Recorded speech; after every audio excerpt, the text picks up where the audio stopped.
Hello friends, welcome to my channel Gyan Saar.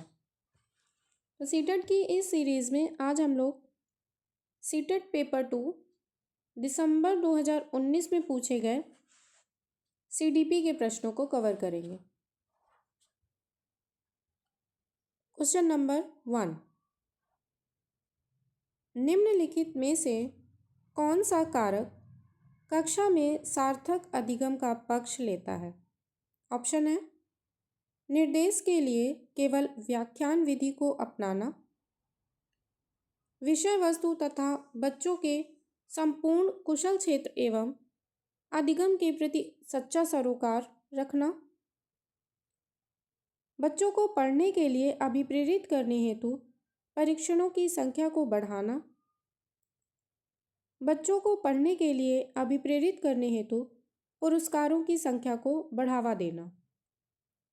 तो कक्षा में सार्थक अधिगम का पक्ष पूछा गया, ठीक है। तो इसका ऑप्शन नंबर 2 करेक्ट हो जाएगा। विषय वस्तु तथा बच्चों के संपूर्ण कुशल क्षेत्र एवं अधिगम के प्रति सच्चा सरोकार रखना। नेक्स्ट क्वेश्चन नंबर 2, निम्नलिखित में से कौन सा प्रभावशाली समस्या समाधान रणनीति का एक उदाहरण है? ऑप्शन है प्रतिक्रिया निर्धारण समस्या प्रस्तुतिकरण के एक ही आयाम में सीमित रहना, साधन साध्य विश्लेषण समस्या को अनेक उपलक्ष्यों में विभाजित करना, समाधान के मूल्यांकन पर बिल्कुल ध्यान नहीं देना, क्रियात्मक अनम्यता एक वस्तु के केवल परंपरागत कार्य पर ध्यान देना। तो कौन सा प्रभावशाली समस्या समाधान रणनीति का एक उदाहरण है? ठीक है, तो इसका ऑप्शन नंबर 2 करेक्ट हो जाएगा। साधन साध्य विश्लेषण समस्या को उनके उपलक्ष्यों में विभाजित करना। नेक्स्ट क्वेश्चन नंबर 3, एक शिक्षक एक समावेशी कक्षा में विशेष योग्यता वाले अधिगमकर्ताओं की आवश्यकताओं को किस प्रकार से बता सकता है या संबोधित कर सकता है? ऑप्शन है अत्यधिक लिखित गृह कार्य देना तथा उत्तरों को अन्य प्रभावशाली विद्यार्थियों से नकल करने पर दबाव डालना, प्रत्येक विद्यार्थी के अधिगम के सशक्त पक्षों एवं कमजोरियों के विश्लेषण के आधार पर विशिष्ट अधिगम उद्देश्यों को विकसित करना, आकलन के लिए पेपर पेंसिल टेस्ट का प्रयोग करना तथा अभ्यास एवं रटने पर बल देना, विद्यार्थियों को निर्देश देने के लिए एक रूप तरीकों का प्रयोग करना। तो विशेष योग्यता वर्ग वाले अधिगमकर्ताओं की आवश्यकताओं को किस प्रकार से संबोधित किया जा सकता है? ठीक है, तो किसी भी बच्चे पर देखिए नकल का दबाव तो बिल्कुल भी नहीं डाल सकते हैं। सशक्त पक्षों और कमजोरियों के विश्लेषण के आधार पर विशिष्ट अधिगम उद्देश्यों को कमजोरियों के आधार पर भी विकसित नहीं कर सकते हैं, और रटने पर तो बिल्कुल भी बल नहीं देना। ठीक है, तो इसका ऑप्शन नंबर 4 करेक्ट हो जाएगा। विद्यार्थियों को निर्देश देने के लिए एक रूप तरीकों का प्रयोग करना। क्वेश्चन नंबर 4, एक शिक्षिका अपनी कक्षा में सृजनात्मक विद्यार्थियों को किस प्रकार से प्रोत्साहित कर सकती है? ऑप्शन है अनेक परिप्रेक्ष्यों को प्रोत्साहित करके तथा मूल विचारों को महत्व देकर, विद्यार्थियों को जोखिम लेने एवं चुनौतियों का सामना करने से हतोत्साहित करके, अपसारी चिंतन पर बल देकर, अभिसारी चिंतन को हतोत्साहित करके। तो सृजनात्मक विद्यार्थियों को प्रोत्साहन की बात हो रही है। ठीक है, इसका ऑप्शन नंबर 1 करेक्ट हो जाएगा। अपने परिप्रेक्ष्यों को प्रोत्साहित करके तथा मूल विचारों को महत्व देकर। क्वेश्चन नंबर 5, संरचनावादी उपागम बताता है कि रिक्त स्थान ज्ञान की संरचना के लिए अत्यंत आवश्यक है। ऑप्शन है दंड, यंत्रवत याद करना, विद्यार्थी का पूर्व ज्ञान, अनुबंधन। तो संरचनावादी उपागम बताता है कि विद्यार्थियों का पूर्व ज्ञान ज्ञान की संरचना के लिए अत्यंत आवश्यक है। ठीक है, ऑप्शन नंबर 3 करेक्ट हो जाएगा। क्वेश्चन नंबर 6, बच्चे अनेक घटनाओं के बारे में सहजानुभूत सिद्धांतों की संरचना करते हैं। इस पृष्ठभूमि में एक शिक्षक को क्या करना चाहिए? ऑप्शन है बच्चों के विचारों एवं सिद्धांतों को अनदेखा करना चाहिए, बच्चों को इन विचारों के लिए डांटना चाहिए क्योंकि ये विचार उनके शिक्षण में हस्तक्षेप करते हैं, संवाद के द्वारा बच्चों की इन अवधारणाओं को चुनौती देनी चाहिए, बच्चों के इन विचारों को खारिज करना चाहिए। तो इसका ऑप्शन नंबर 3 करेक्ट हो जाएगा। संवाद के द्वारा बच्चों की इन अवधारणाओं को चुनौती देनी चाहिए। क्वेश्चन नंबर 7, निम्नलिखित में से कौन सी शिक्षण अधिगम के लिए एक प्रभावी शिक्षण प्रणाली नहीं है? ऑप्शन है संवाद एवं परिचर्चा, दिए गए ज्ञान को दोहराने पर ध्यान केंद्रित करें, बच्चों को अंतर्दृष्टि के द्वारा अनुमान लगाने के लिए प्रोत्साहित करना, प्रयोग एवं पर्यवेक्षण। तो इसका ऑप्शन नंबर 4 करेक्ट हो जाएगा, प्रयोग एवं पर्यवेक्षण। नेक्स्ट क्वेश्चन नंबर 8, शिक्षक कक्षा में पढ़ने में ध्यान न देने वाले बच्चों से किस प्रकार का बर्ताव कर सकते हैं? ऑप्शन है उनसे बात करके तथा उनकी अरुचि का कारण जानने की कोशिश करके,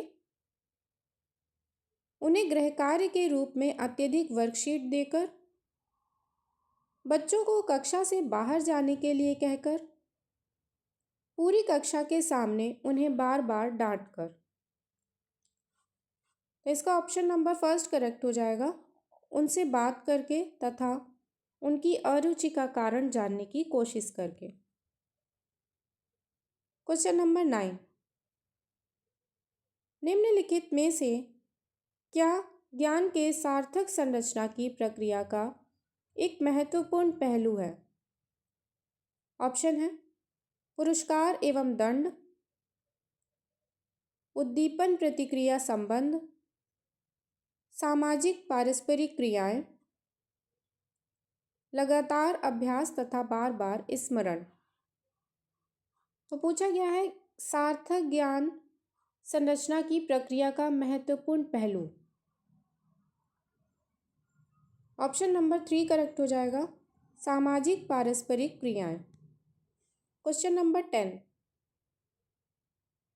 जब विद्यार्थी पुरस्कार पाने की इच्छा से बार बार किसी गतिविधि को करने का निर्णय लेते हैं, जैसे कि एक प्रयोग का नियोजन एवं संचालन करना जो कि प्रत्यक्ष रूप से उस गतिविधि से संबंधित नहीं है, जैसे कि एक स्टार या बैज प्राप्त करना, ऐसी स्थिति में क्या संभावना उत्पन्न होती है?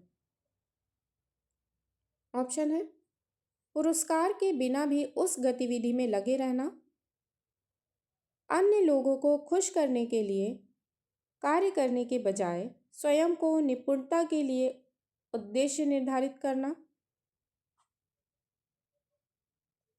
अधिगम के प्रति भौतिकवादी अभिवृत्ति का विकास, समझने के लिए अधिगम से आनंद प्राप्त करना। तो इसका ऑप्शन नंबर 3 करेक्ट हो जाएगा, अधिगम के प्रति भौतिकवादी अभिवृत्ति का विकास। नेक्स्ट क्वेश्चन नंबर 11, संज्ञान एवं संवेग के बीच किस प्रकार का संबंध होता है? ऑप्शन है, एक दिशी संज्ञान संवेगों को प्रभावित करता है, द्विदिशी दोनों के बीच एक गतिशील पारस्परिक क्रिया होती है, एक दूसरे से स्वतंत्र हैं, एक दिशी संवेग संज्ञान को प्रभावित करते हैं। तो इसका ऑप्शन नंबर 2 करेक्ट हो जाएगा, द्विदिशी दोनों के बीच एक गतिशील पारस्परिक क्रिया होती है। नेक्स्ट क्वेश्चन नंबर 12, निम्नलिखित में से कौन से कारक अधिगम को प्रभावित करते हैं? ऑप्शन है, विद्यार्थी की अभिरुचि, विद्यार्थी का सांवेगिक स्वास्थ्य, शिक्षा शास्त्रीय रणनीतियाँ, विद्यार्थी का सामाजिक एवं सांस्कृतिक संदर्भ। तो अधिगम को प्रभावित करने वाले कारक पूछे गए, ठीक है। तो इसका ऑप्शन नंबर 2 करेक्ट हो जाएगा, यानी कि सारे ही कारक क्या करेंगे, अधिगम को प्रभावित करेंगे, ठीक है। नेक्स्ट क्वेश्चन नंबर 13, परिवार एवं पास पड़ोस बच्चों के सामाजिकरण की, ऑप्शन है, मध्य एजेंसियां हैं, द्वितीयक एजेंसियां हैं, मनोवैज्ञानिक एजेंसियां हैं, प्राथमिक एजेंसियां हैं। तो परिवार एवं पास पड़ोस कैसे हैं ये बच्चों के सामाजिकरण की? प्राथमिक एजेंसी है, ठीक है। ऑप्शन नंबर 4 करेक्ट हो जाएगा। क्वेश्चन नंबर 14, बाल्यावस्था की अवधारणा से क्या अभिप्राय है? यह है कि बच्चे दुष्ट रूप में पैदा होते हैं और उन्हें सभ्य बनाना होता है। यह कि बच्चे शून्य से शुरुआत करते हैं और उनके गुण पूरी तरह से परिवेश के द्वारा निर्धारित किए जाते हैं। यह विभिन्न सांस्कृतिक संदर्भों में सार्वभौम रूप से समान है। समकालीन सामाजिक संरचनावादी मनोवैज्ञानिकों के अनुसार यह एक सामाजिक संरचना है। तो पूछा गया बाल्यावस्था की अवधारणा से अभिप्राय, ठीक है। इसका ऑप्शन नंबर 2 करेक्ट हो जाएगा, यह कि बच्चे शून्य से शुरुआत करते हैं और उनके गुण पूरी तरह से परिवेश के द्वारा निर्धारित किए जाते हैं। क्वेश्चन नंबर 15, निम्नलिखित में से कौन सी मध्य बाल्यावस्था की विशेषता है? ऑप्शन है, बच्चे तार्किक एवं मूर्त रूप से सोचना प्रारंभ कर देते हैं। अधिगम मुख्य रूप से संवेदी एवं चालक गतिविधियों द्वारा घटित होता है। शारीरिक वृद्धि एवं विकास बहुत तेज गति से होता है। अमूर्त रूप से सोचने तथा वैज्ञानिक तर्क का प्रयोग करने की योग्यता विकसित होती है। तो मध्य बाल्यावस्था की विशेषता पूछी गई है, तो इसका ऑप्शन नंबर 1 करेक्ट हो जाएगा, बच्चे तार्किक एवं मूर्त रूप से सोचना प्रारंभ कर देते हैं, ठीक है।